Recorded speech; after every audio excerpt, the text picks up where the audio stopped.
Seal করা হলো বালুরঘাটের ঐতিহ্যবাহী সন্ধ্যা সিনেমা হল। বকেয়া ঋণ দীর্ঘদিন ধরে পরিশোধ না করায় বালুরঘাটের একটি রাষ্ট্রায়ত্ত ব্যাংক এদিন সন্ধ্যার সিনেমা হল সিল করে দেয়। এলাকার একটি দীর্ঘদিনের সিনেমা হল সিল করে দেওয়ায় খাদিমপুরের এই এলাকায় চাঞ্চল্য ছড়ায়। ইতিমধ্যেই সন্ধ্যা সিনেমা হলের বর্তমান মালিকপক্ষকে ব্যাংকের তরফ থেকে নোটিশ দেওয়া হয়, পাশাপাশি সিনেমা হলের দেওয়ালে নোটিশ টাঙিয়ে দেওয়া হয়। এদিন পুলিশ বাহিনীর সাথে নিয়ে ব্যাংক কর্তৃপক্ষ সিনেমা হল সিল করে দেয়। বালুরঘাটের ইউকো ব্যাংকের ম্যানেজার রাজেশ সাহা জানান, ব্যাংকের ঋণ পরিশোধের নোটিশ দেওয়ার পরও দীর্ঘদিনের ঋণ পরিশোধ না করায় এদিন ম্যাজিস্ট্রেটের উপস্থিতিতে এই সম্পত্তি সিল করা হয়।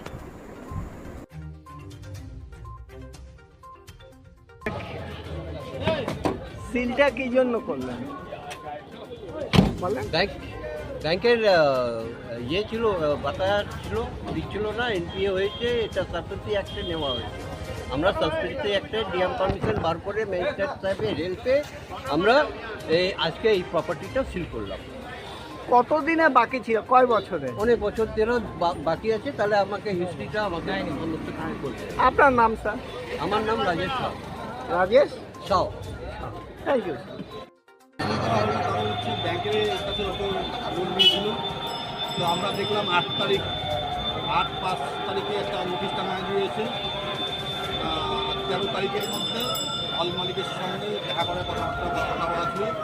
তো আমরা তাড়াতাড়ি যেটা শুনতে পাচ্ছি, মালিকের পক্ষ থেকে ব্যাংকে গেছিলো 8 তারিখ থেকে 13 তারিখ পর্যন্ত ব্যাংক বন্ধ ছিল, যোগাযোগ করতে পারিনি কারোর সঙ্গে।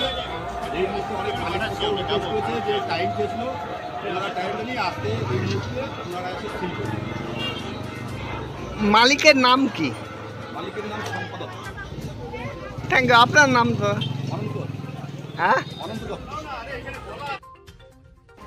বালুরঘাট থেকে বিদ্যুৎ কুমার মাহাতোর রিপোর্ট, রূপসী বাংলা মিডিয়া।